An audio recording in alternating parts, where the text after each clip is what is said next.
Bueno, pues es realmente un gusto tener a Emilio Álvarez y Casa de nueva cuenta aquí en Zona Franca, pero vamos ahora en una mesa de diálogo, de análisis, en la interlínea semanal. Emilio, muchísimas gracias. Mi privilegio, qué bueno estar nuevamente por acá. Por darte tiempo en medio de estas giras. Espero que tengan cuidado con los cristalazos, no se paren en lugares prohibidos. En todo León pasan cosas. Nos robaron una vez cuando salimos a conseguir firmas. Nos robaron un cristalazo, me quisieron meter a la oficina. Van tres, ¿no? Y el de Irapuato van cuatro. Cuatro. Se metieron a la oficina de Irapuato. Bueno, el estado está así, ahorita les platico más. Andrés Treviño, coordinador estatal de Ahora también. Muchas gracias. Un gusto tenerte aquí. Ramón Izaguirre, colaborador de... Un gusto además compartir mesa con Andrés y con Emilio. Bien, muchísimas gracias. Yo les digo que entremos en materia. Yo me gustaría mucho conocer la impresión de Emilio sobre la reconfiguración que está dando en el panorama nacional con el factor MID, el primer candidato no priista en la historia del PRI, y además orgullosamente presumido por los priistas, que me parece patético un poco este asunto. Como ninguno de los priistas somos presentables, tenemos un no priista, que ahí sí recuerda a Groucho Marx, ¿no? Con el tema de los principios. No, mira, es que es una paradoja, ¿no? O sea, el mejor argumento es que no es priista, pero nadie le cree, porque en unas solas horas, desde Algan Besullo hasta yo los represento. La corbata ¿no? roja. Y esta cosa, además de que eventualmente dirás, bueno, no es priista, pero es de la camarilla de Calderón y Peña Nieto. O sea, este fue el hombre, por ejemplo, de los gasolinazos. Este fue el hombre del IPAP, ¿no? Del FUBAPROA. Este fue el hombre que trabajó justo cuando fueron todos los escándalos de Monex, de Peña Nieto, cuando candidato, siendo secretario de Hacienda de Calderón. Este es el hombre que hace los artífices de los acuerdos de lo que hoy se llaman rebeldes del PAN, que más bien son los panistas priistas, ¿verdad? En el Senado, Cordero y otros. Este grupito del senador Gil Suar y vamos. Me parece entonces que el caso de MID es una clarísima ejemplo de esta garantía de continuidad de lo que no gusta a mucha gente, o por lo menos uno de los responsables de los agravios que han lastimado mucho. Y me ha sorprendido, en verdad, la reacción en redes. Es de un nivel de crítica muy fuerte. Yo creo que ellos calcularon que era el hombre simpatía de la cúpula, ¿no? El hombre cercano. Dos cosas me llaman la atención en la ruptura de los ritos. La primera es el caso del predestape, ¿no? Es cuando Videgaray en verdad hace saber, ¿no? En la cultura priista eso es una ruptura de un pacto muy fuerte. Es decir, el presidente no lo anuncia. Y me parece que eso va a generar facturas al interior, porque es entonces el asalto cínico del grupo Itama al poder. Y lo embarra, ¿no? Se lo embarra a Chong, se lo embarra a otros. Y la segunda es aquella cosa del candidato no priista. Fíjate a lo que llegaron. Si tú eras externo, pues nada más necesitabas un par de cartas de apoyo. Si eres militante del PRI, necesitabas 650,000 firmas en 2 semanas. Los trataron como a independientes. Como independientes. Además, a nivel. ¿No?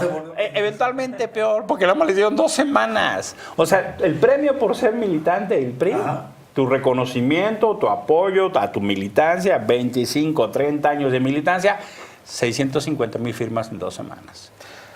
Ahora, a ver, a mí me gustaría revisar algo también, para darles la palabra.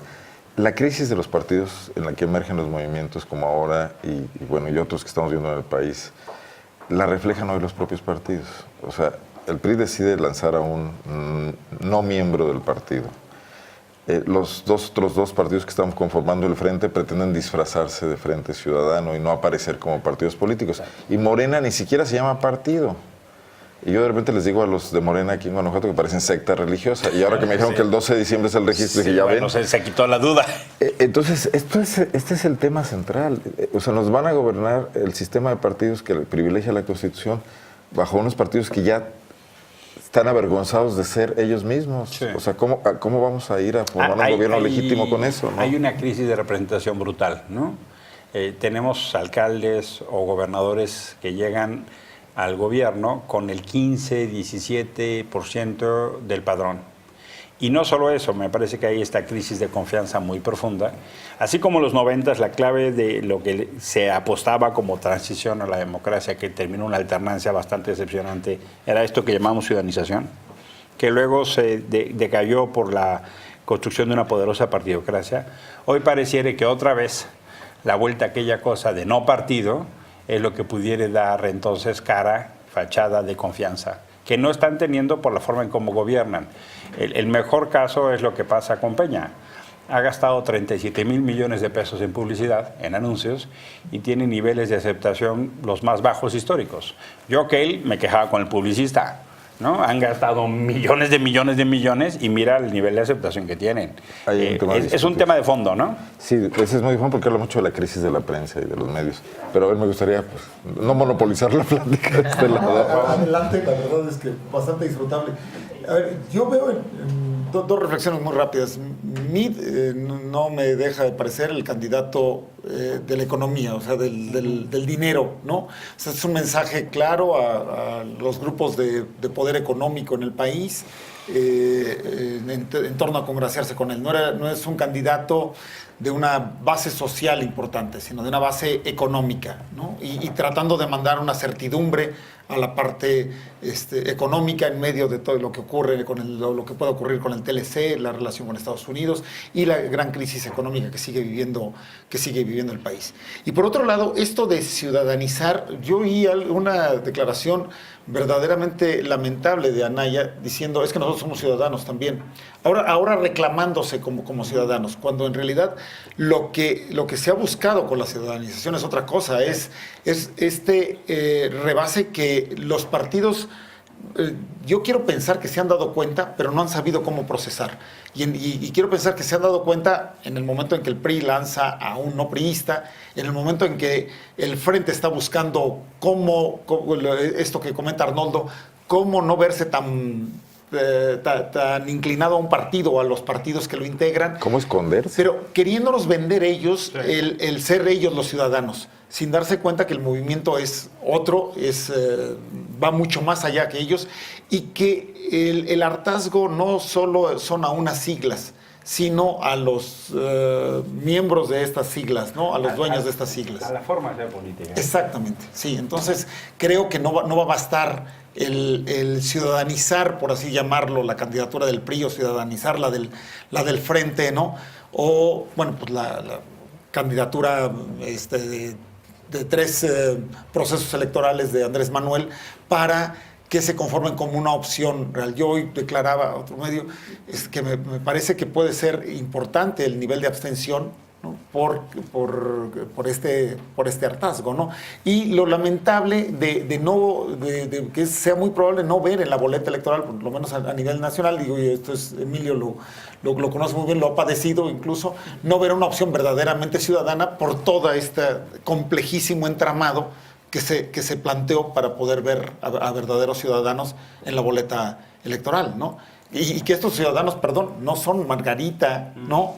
O sea, que se salen de un partido o no son el Bronco, ¿no? Si no eran opciones, sino porque esté aquí, pero precisamente como Emilio, ¿sí? Y incluso yo voy más allá, como lo puede ser hasta la propia Marichuy, ¿no? O sea, una representación indígena verdaderamente relevante, ¿no? No lo están haciendo porque no caben en todo el entramado, ¿no? Sí, yo creo que, por ejemplo, este tema de ciudadanizar la candidatura del PRI o considerar que por el hecho de que Mid no es militante, entonces es un candidato ciudadano, es un gran error que comete el mismo sistema, ¿no? Mid, al contrario, representa el no cambio, la continuidad de todo aquello, lo que hemos estado en contra los últimos años. Digo, basta con regresarnos 5 años a la elección del 2012 y ver que la gente estaba en contra de la administración calderonista, y eso fue lo que dio las condiciones para que, bueno, eso y otras variables, lo que dio las condiciones para que ganara Enrique Peña Nieto. Y Mid representa lo que no nos gustaba del sexenio de Calderón y lo que no nos gusta del sexenio de Peña Nieto, ¿no? Y si vemos las cifras del INE, por ejemplo, que salen esta semana pasada el padrón, 30% del electorado tiene menos de 30 años. Y 30% del electorado está vacunado en contra de esa continuidad, ¿no? Y yo creo que Mid, más allá de representar lo que representa, que ya hablábamos que es la camarilla de Enrique Peña Nieto, representa una no disposición del sistema a cambiar. Y eso no creo que vaya a hacerle sentido a ese 30% del electorado. Sí, a no transformar nada, sino a engañarnos con una fachada, con un gatopardismo muy mal hechito, ¿no? Sí. Pero a ver, ¿cómo combinamos esto con el otro tema? Se aprueba ayer esta ley de seguridad interior que pretende legitimar la actuación del ejército e incluso llevarlo más allá de lo que ha sido hasta ahora, vemos a los gobernadores. Yo comentaba hace un rato un primer efecto perverso que es el repliegue que ya ha ocurrido en los hechos de gobernadores y alcaldes para combatir la inseguridad, asustados por el nivel de violencia, algo que pasa en Guanajuato, ahora justificado por la ley. O sea, que venga el ejército a hacer el trabajo sucio, que se encarguen ellos, no queremos saber ya nada de este tema, pero siguen ellos teniendo un presupuesto público para esos efectos, ¿no? Tienen un presupuesto público y tienen una responsabilidad primaria. El 80% de los delitos se cometen en mandatos estatales, no federales. O sea, 8 de cada 10 delitos son del fuero estatal. Ahí no hay fuerza federal que intervenga, ¿eh? Entonces me parece que hay un tema, inclusive en la discusión, muy perversa, porque en los últimos meses el gobierno federal estuvo presionando, chantajeando, coaccionando a los gobernadores para este fin, y lo increíble es que se callan, lo increíble es que se hacen para atrás, en lugar de salir a denunciar, ¿no? Y los gobernadores presionaron en el Congreso a sus diputados, a sus partidos, el caso de Acción Nacional ayer fue notable, porque en lugar de salirse o poner una resistencia mucho más firme, hacen una especie de negociación donde se abstienen, ¿no? Yo le mandaba en un tuit, ¿a poco en serio, después de que Marco Cortés en la Cámara de Diputados dice que la ley de seguridad interior es prioridad, es un tema del PAN? O sea, el PAN le está sacando las agendas al gobierno federal y por lo menos pásenle el costo, porque es que es un error gravísimo el tema de la seguridad nacional, de la seguridad interior. ¿Y por qué? Porque llevamos 10 años de lo que supuestamente era una medida temporal y excepcional y ahora lo legalizan. Pero lo que hemos visto claramente es que la medicina no funciona. Este año va a acabar siendo el año más violento de los últimos 20 años. Y lo que están haciendo es esa misma medicina, pero más fuerte. Extenderla. Además. Extenderla. A mí me parece gravísimo. En lugar de replegarlo, ¿no? O sea, la tendencia tendría que haber sido que el ejército regrese, como se ha pedido, a sus cuarteles, y ahora estás legitimando... Mejorar las policías. Y mejorar las policías, claro. Que nadie se ha empeñado en eso. No, nadie. A ver, todo esto que ha venido funcionando como Fortaseg, todo esto, no, es obvio que no camina. O sea, los delitos, incluso de más cotidianos, de estos que mencionaba Andrés y Emilio hace un rato, estos cristalazos, todos suceden en la calle y no hay ninguna prevención, ¿no? Y al contrario, estás más expuesto a ellos. La mecánica municipal, estatal, nacional no ha funcionado para prevenir estos delitos y al contrario, cada vez vemos más municipios con índices más altos de inseguridad en lugar de estar reduciendo estos índices en nuestros municipios, ¿no? O sea, Guanajuato capital cada vez tiene mayores problemas de seguridad, por hablar de... Para dar un ejemplo concretito, perdóname. Si una operación militar considera que tu casa es una condición de investigación, no necesitan orden de juez para meterse a tu casa. Si consideran que tienen que hacer una investigación y meterse tus llamadas confidenciales, información confidencial, no necesitan orden de juez. Y encima, esa información es considerada de seguridad nacional. Entonces no están obligados a dársela a nadie. O sea, lo que hicimos a través de la Cámara de Diputados con el PRI, el Verde y sus aliados fue aumentar absolutamente la discrecionalidad para que las Fuerzas Armadas intervengan cuando quieran, como quieran, donde quieran. Bueno, ¿y no ves en esto una pinza con el tema MIT? Yo sí creo que el gobierno tiene en este momento una estrategia que tiene 3 características. Primera, no tiene ninguna voluntad de cumplir la regla y la ley, ¿no? Y lo hemos visto de manera sistemática. Segundo, está hablando para su voto duro. O sea, un discurso que se endurece solo para sus convencidos. Y tercero, una estrategia de construcción social del miedo. Esta cosa de la narrativa de Venezuela, esta cosa de estar descalificando y esta cosa de la ley de seguridad interior, vamos, me parece parte deliberada de una estrategia. Casos como los de cuando el presidente sale y sí que lo están bulleando, ¿no? A Marilena Morera, que es una de las actoras civiles más equilibradas y ponderadas, y que sí se ha dedicado a estudiar el tema de profesionalización de la policía. Peña sale y decir que bullean a las instituciones. Ahora resulta... O sea, me parece que es justo esa narrativa. No, la actitud defensiva del presidente en el mismo destape fue evidente. Sí. Llaman a hacer, esto va a ser la nota, porque se equivocó y le llamó secretario de Relaciones Exteriores. O sea, es un presidente totalmente a la defensiva, lo cual es muy riesgoso en un jefe de Estado en esta etapa final del gobierno. Sí. Pero, bueno, y resulta que la venezolización del país está ocurriendo antes de las elecciones y de la mano del PRI, porque el endurecimiento, estos esquemas de afectación de derechos humanos que tú mencionas, que se parecen más a lo que está haciendo Maduro. Lo está haciendo el PRI, no es López Obrador el que lo está haciendo, ¿no?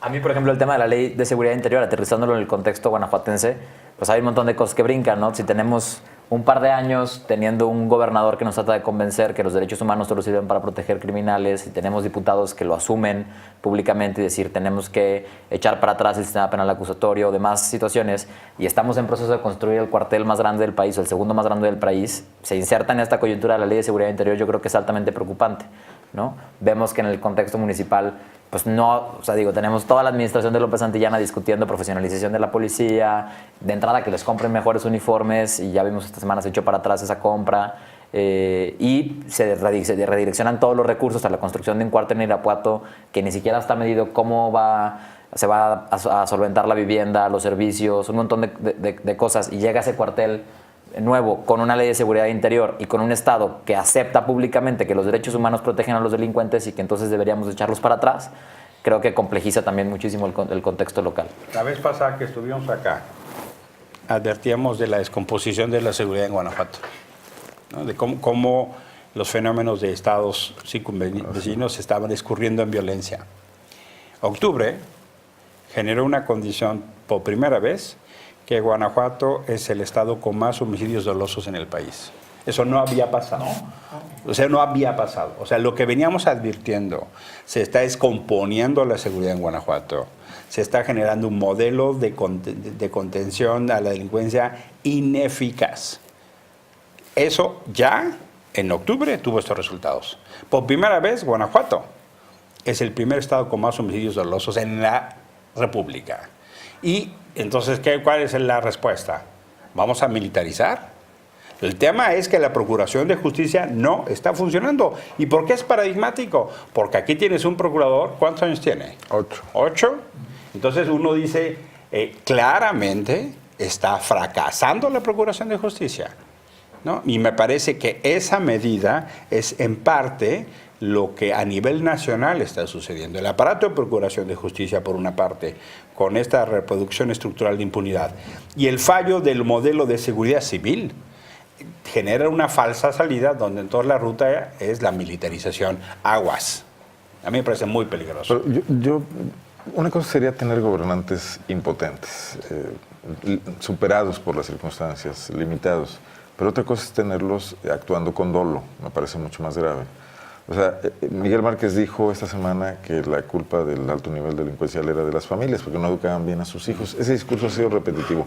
El Estado salvándose de cualquier responsabilidad, el Estado que ejerce el presupuesto público, nadie más lo ejerce que ellos, y que lo puede distribuir a su gusto, y que ha escogido, por ejemplo, hacer inversiones millonarias y fracasadas como Escudo, se está excluyendo la responsabilidad y arrojándosela a los ciudadanos. Este tema del huachicol, en todas partes se ha dicho, y además yo creo que el discurso es muy razonable, que lo que ha provocado la violencia en Guanajuato es el incremento del robo de combustible, que Guanajuato es el estado con mayor número de tomas clandestinas, de mayores volúmenes de trasiego, y además lo vemos todos los días, estallan ductos cada semana por todas partes, porque aparte, bueno, pues es una actividad riesgosa, etcétera.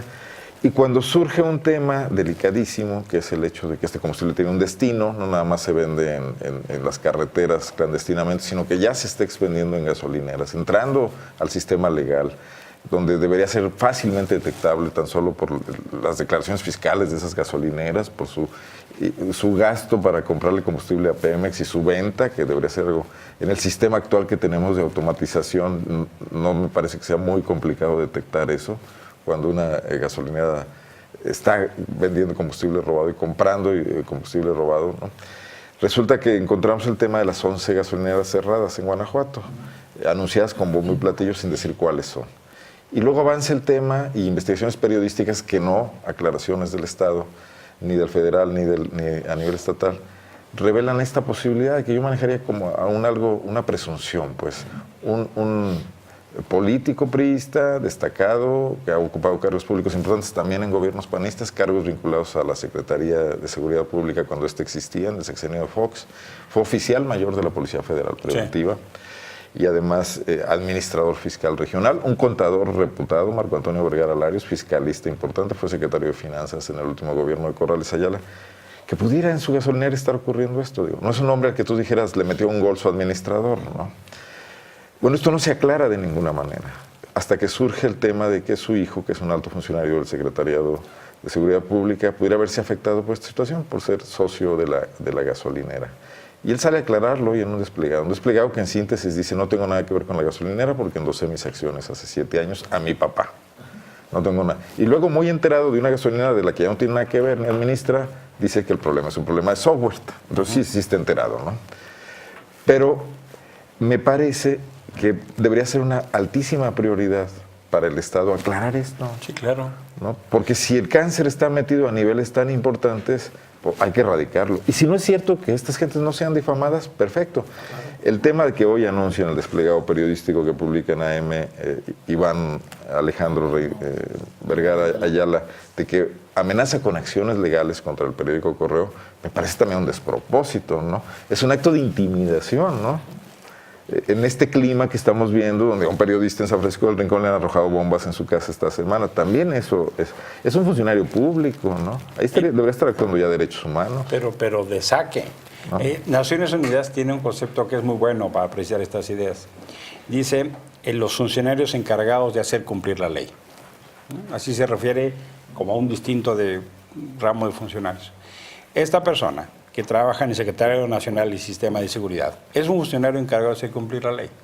¿Cómo así que está involucrado en un tema de esa naturaleza? ¿Cómo así que la venta de combustible ilegal no afecta? Si, por ejemplo, en Francia, un oficial de la policía vende un coche que está afectado y no se lo dice al dueño, le cuesta el trabajo. O sea, porque hay un tema de profesionalidad y credibilidad en su función pública. O sea, un acto privado del servicio público tiene una afectación en su confianza profesional y le quitan el trabajo. Una persona de esa responsabilidad, involucrada en un tema de esa naturaleza, sale a amenazar al periodista, sale a amenazar al medio. Y pareciere lo más extraño, que al gobernador le da vergüenza el Estado de Derecho. Bueno, O sea, se ha replegado. en lugar de salir a aclarar, en lugar de salir a explicar, o sea, resulta que el enforcement, el cumplimiento de la ley, castigar el huachicol, señalar a los 11 gasolinerías que están involucradas en venta ilegal, le da pena. ¿Cómo así? O no pena, quizás sea otra cosa. Pero es una constante. O sea, no meterse en problemas con los políticos. No le importa meterse en problemas con los ciudadanos a los que regaña. Claro. Pero cuando el tema choca con esferas políticas, se repliega. ¿No? Y hemos visto esa postura en los últimos grandes escándalos de este año, ¿no? Lo vimos en la Ciudad de los Niños en Salamanca. La propia crisis de seguridad tienen hasta la fecha diciendo que no es real, que es una cuestión de percepción. Entonces es un gobierno que tampoco habla con honestidad a los ciudadanos y que como dices, no rinde cuentas y no explica qué es lo que está pasando. Y nos queda de ver en transparencia, o sea, a ver, esto que mencionaba Arnoldo, ¿no? A ver, ¿qué pasó con estas investigaciones de estas gasolinerías? Porque, a ver, de ser cierto es muy grave, de no ser cierto también es muy grave la afectación a los nombres de los titulares. O sea, vamos a pensar que fue una falla de un software, como lo deja entrever Iván Vergara. Oye, la verdad es que nadie está exigiendo, ni el gobierno del Estado, ni los gasolineros mismos, ni Pemex, transparencia en estos procesos para dejar en claro dónde están fallando los software, dónde se está vendiendo en verdad huachicol, dónde está pasando esto. Entonces, queda en una lucubración ciudadana, queda en una lucubración de la gente que genera, bueno, pues, este tipo de notas, algunas a lo mejor reales, con un sustento real, y otras, pues... Tú eres abogado. En la ley existe un castigo para quien vende un objeto robado. Claro. O sea, si yo compro todos los celulares que se roban ahorita en el Festival del Globo o en los cristalazos que les dan a nuestros amigos, yo estoy cometiendo un delito, ¿no? Ajá, Quien claro. vende gasolina robada está cometiendo un delito. Claro. No Y ya sabemos de una averiguación previa abierta sobre eso, No. una carpeta de investigación, ¿no? Nada, absolutamente nada. Alberto va a ser la Profeco la que vaya a tratar de evitar que perforen los ductos. Sí. No es menor que salga una aclaración pública para decir que es un problema software. O sea, no nos estaban vendiendo litros de a litro. Eso es lo que hace el software de una bomba. Exacto. O sea, un software controla digitalmente cuánto es el dispendio.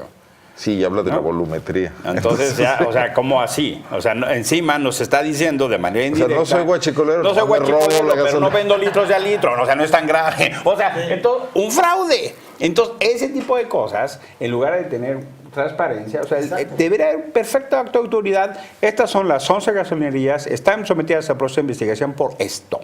Y me parece excelente la idea. ¿Cómo es así que no está enterado, pero nos dice que es un problema de software? ¿Cómo así? O sea, vende las acciones, pero sí sabe que es un problema de software. Entonces, ¿estás o no estás? Claro. Yo recordaría incluso aquella certificación que daba Pemex, que todavía la tienen algunas gasolinerías, que creo que se llamaba Quali o algo por el estilo. Que, o sea, que era para que supieras que en esa gasolinería te vendían litros de a litro, Sí. ¿no? O sea, daba por hecho que en la gran mayoría no ocurría. Entonces, si tú entrabas a una gasolinería con esta condición, tenías, según esto, la seguridad de que te vendían litros de a litro. Luego ni eso bastó. Sí, ni siquiera eso nos daba la certeza. Hoy, por ejemplo, en Guanajuato, capital, que se ha puesto una gasolinería de Shell, ¿sí?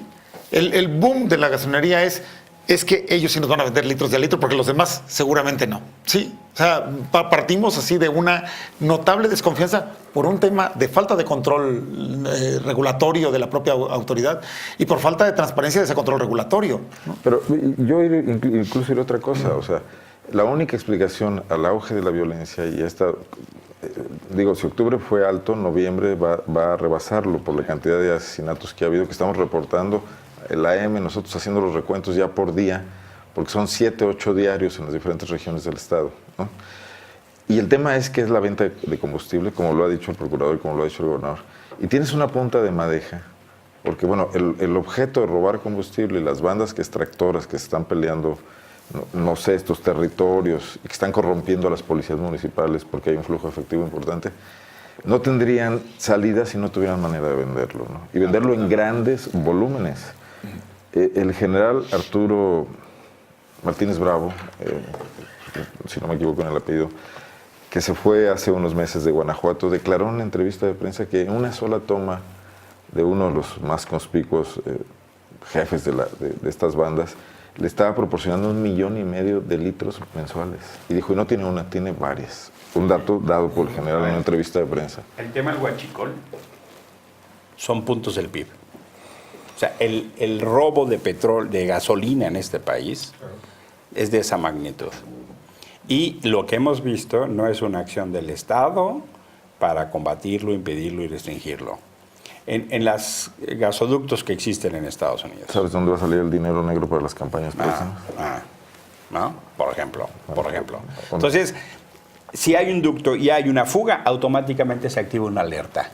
¿Y por qué en México no hay eso?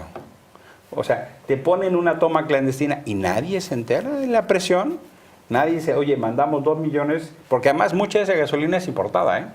Sí, casi toda. Ya no producida acá. A ver, mira, traje 3 millones de litros, se llegaron 2 millones de litros. ¿Y dónde se perdió el 1,000,000 de litros? O sea, claramente tú estás viendo un sistema de delincuencia organizada. Desde el Estado. Desde el Estado, claramente. Tolerado. El concepto aquí también aplicable es con la aquiescencia, ¿no? Lo permiten, son partícipes, hay complicidad. Y eso es claramente el fenómeno de no querer combatir que las cosas, porque hay beneficios que escurren, indudablemente. Bueno, y la cara amable de todo eso hoy, Smith. Sí, bueno. Lo que está oculto detrás de todo esto. En lugar de combatir el robo del combustible, el señor Meade nos recetó los gasolinazos. Y luego nos dijeron en enero de este año, no, es que si no viene el gasolinazo, el fin del mundo. No, los programas sociales. Eso nos dijeron en enero. Y en marzo nos enteramos que el rebase del gasto del gobierno federal que no fue autorizado fue 3 veces el gasolinazo. Y eso también es responsabilidad del señor Meade. O sea, no hay disciplina del gasto, hay un dispendio para las cosas que ellos consideren pertinentes. Y nos recetan el gasolinazo como inevitable. Creo que ese contexto también nos da respuesta a lo que está pasando de la elección del fiscal anticorrupción. O sea, como Guanajuato hemos visto un debilitamiento institucional muy marcado en esta segunda mitad del sexenio de Miguel Márquez, ¿no? Tenemos a un procurador que se asume miembro del gabinete, que no recomienda o que sus recomendaciones son muy pobres o como lo veíamos. Un procurador de derechos humanos. Un procurador de derechos humanos y que la fórmula de cómo fue electo es la que estamos viendo esta semana en el Congreso. Y así es como se pretende elegir al fiscal anticorrupción, que ya vimos que va que vuela para ser un fiscal o un hombre de Samarripa, ¿no? Y es una explicación, digo, ya dimos la explicación lógica. ¿Por qué el Estado no quiere a alguien que investigue qué está haciendo el Estado en el tema de Huachicol y otros temas, pues es justamente porque hay bastante una fondo. parte del gabinete. Sí. Además, ¿no? Bien lo dices, o sea, va a acabar siendo alguien más del gabinete, ¿no? Bueno, y todo esto pone en una tesitura muy interesante la parte electoral local, que todavía está por definirse y por verse, y que espero que nos acompañes en una próxima mesa pero por supuesto. para revisar, porque el candidato carnal que está tratando de promover Miguel Márquez, que es Diego Sinue Rodríguez Vallejo, no está apareciendo en las encuestas sólidamente. Entonces, esta semana salió a relucir que en alguna reunión en México, no sé si del Frente, no sé si nada más con Ricardo Anaya, a Márquez le dijeron algo tienes que hacer, porque no puede ser un dedazo así como así. O sea, necesitamos votos, necesitamos que el candidato dé más votos que la marca. Y no está pasando con tu candidato. Llegó y hizo un regañadero y mandó a la gente a ver qué hacían, a trabajar más. Que parece que traen a Diego placiándose por todos los comités municipales del PAN, lo cual es un error, porque el problema es que no es popular afuera, no adentro. Adentro del PAN todos están con él, porque todos traen una solicitud de empleo y otros de ascenso, otros de ascenso, ¿no? Pero el tema es afuera. Y si la fórmula MID, como escribía yo esta semana, se repite en Guanajuato, el candidato muy bien podría ser José Luis Romero Hicks, que es un priista que ha trabajado en gobiernos panistas con Vicente Fox, al que le ayude el apellido, porque su hermano fue gobernador y la gente se confunde, y como es un apellido raro, pues también, no castellanizado, y que aparece muy bien en las encuestas. Y entonces esto puede dar lugar a una situación interesante si además el candidato del Frente se desploma y esto se convierte en una contienda López Obrador-MID. Guanajuato tradicionalmente ha sido un termómetro en este tipo de situaciones y se polariza mucho. O sea, ante el temor a López Obrador, el votante común de Guanajuato podría inclinarse por MID y un voto en cascada a favor del PRI y podría acercar posiciones. Yo creo que ese es el centro de la propuesta de MID. El candidato anti López Obrador. Claro. O sea, ¿cómo buscamos una figura que le gane? En los círculos de Los Pinos le dicen el viejito a López Obrador. Le dicen, al viejito ya le ganamos. Le ganamos en el 6, le ganamos en el 12, le ganamos ahora en el Estado de México. Ya le tenemos la medida. Entonces buscamos un candidato que caiga bien a los empresarios, que caiga bien a los tomadores de decisiones, que no se sientan amenazados, que genere una condición pues, de que aquellas cosas que funcionan sigan funcionando, entre comillas, y que genere justamente a los intermedios la confianza de que si no quieren votar por López Obrador, aquí hay una opción. Me parece que ese es el centro de la apuesta de MID como candidato. Que tendría sus repercusiones en cada estado, ¿no? Pero vamos a ver. El otro tema, bueno, y todavía para abundar un poco, el tema del género. Digo, la política en México sigue siendo muy masculina. Con todo y la paridad de género, los partidos no están dando espacios a las mujeres. No se ve. Digo, Alejandra Barrales es como una especie de excepción ahí en esos clubes de Toby en los que se han convertido. Eso es un pendiente también, ¿no? Sí, pues. Solo 14% de los municipios de este país están gobernados por mujeres. Me parece que ese es el tamaño real de la distancia. Y eso que ha habido medidas muy agresivas, ¿no? Hace 5 años estábamos hablando del 5%, 6 años. Y ha tenido que ver esencialmente con medidas judiciales para forzar la presencia femenina en el Congreso, para forzar la presencia femenina en otros mecanismos de representación. Pero la cosa aquella de ser votadas es todavía un castigo. Incluso, yo digo, bueno, a lo mejor es muy simplista, pero les digo que esta frase de primero las damas aplica prácticamente en todo menos en la política. O sea, en las fórmulas plurinominales es hombre, mujer, hombre. O sea, para que si no alcanza, pues la que se quede fuera sea una mujer.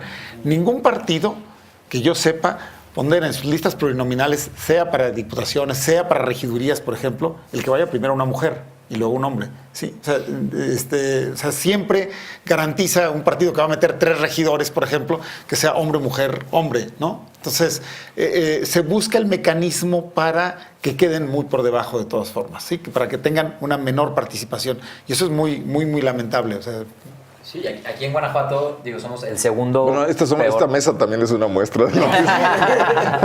Somos lamentablemente club de Toby. Ver figura.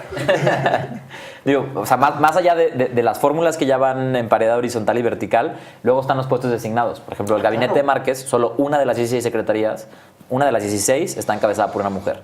Y es, después de Yucatán, el segundo estado con peor situación de paridad. Claro. Entonces, sí, los partidos se van a ver forzados a meter sus planillas con paridad vertical horizontal, lo cual los tiene metidos en una bronca, ¿no? Ya los vemos haciendo eventos de mujeres por todos lados. Esa es una revolución de... silenciosa en cuanto a sus consecuencias. Sí.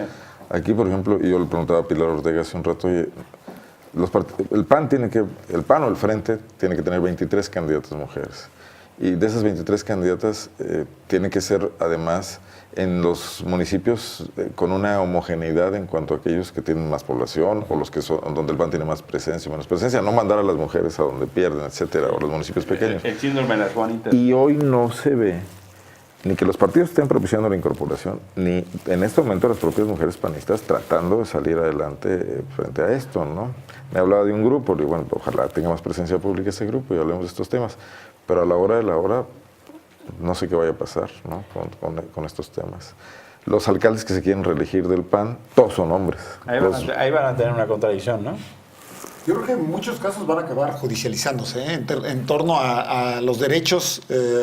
Choque de derechos. Sí, para participar, ¿no? O sea, muchas mujeres reclamando un derecho y ojalá sea así y ojalá se ganen, ¿no? De participar por la exclusión de que en ese lugar se decidió que fuera un hombre. Sí creo que todavía con todo y esta transversalización vamos a ver el fenómeno de buscarle más la trampa para que haya más candidaturas de hombres en puestos claves que de mujeres, lamentablemente. Sí, y ese tema, por ejemplo, las planillas de reelección, por ejemplo, la actual municipal pues son 3 hombres, el alcalde y los 2 síndicos. Y con la ley de paridad está obligado a que la primer síndico sea mujer. Entonces ahí, o sea, metes tu planilla de reelección, pero tu planilla de reelección no cumple con la ley de paridad y como dices, va a ser un tema complejo. Bueno, Medina no pidió reelegirse. Así que... Sí, generalmente el Tribunal Electoral ha resuelto en el conflicto de derechos a favor de la prevalencia de la norma que significa la participación de la mujer. Porque le dicen, yo por ejemplo tengo derecho a reelegirme, ¿no? Ya es una garantía establecida. Sí, como ha pasado en la composición de las fórmulas. Pero el criterio hasta hoy, a saber, porque el Tribunal Electoral está tomando unas decisiones que en verdad son de espanto, casi diría de complicidad, al menos en materia de fiscalización, pudieran llevar a la prevalencia en conflicto de derechos a la presencia de la mujer. Eso es lo que ha llevado a que tengas hoy la composición en la Cámara de Diputados con los más altos índices históricos de participación de la mujer. Fue eso. Fue eso nada más, así es. Pues aquí lo dejamos, si les parece. Claro que sí. Muchísimas gracias, Emilio. ¿Cómo va ahora en Guanajuato? Aprovecho antes de despedirme para preguntarte cómo lo encuentras en esta gira. Mira, ahora venimos... Después de tu decisión de no participar, sí, pues, y empujar los liderazgos locales. Tenemos un taller acá con gente de Guanajuato, de Querétaro, de San Luis, de Puebla, de la Ciudad de México y Michoacán, para justamente preparar estrategias. Ahora tiene 60 candidaturas en 17 estados. En Guanajuato tenemos 7, esencialmente en León, Celaya, Irapuato, San Miguel de Allende y Ocampo.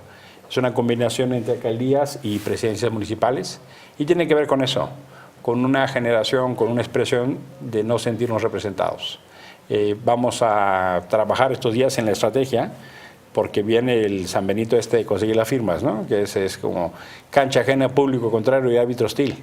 Hoy a la noche vamos a ir al Instituto Electoral, ¿no? Para tener una reunión con el titular, porque francamente algunas de las decisiones que están tomando, lejos de promover, complican, ¿no? Y sí nos parece importante tener una conversación con la autoridad para decir, oigan, ¿en serio ustedes quieren promover la participación ciudadana? No sé, ¿no? Más o menos es el tipo de cosas que queremos hacer y estamos arrobando, trabajando, y yo creo que Guanajuato será un buen espacio para probar nuevas formas de hacer política.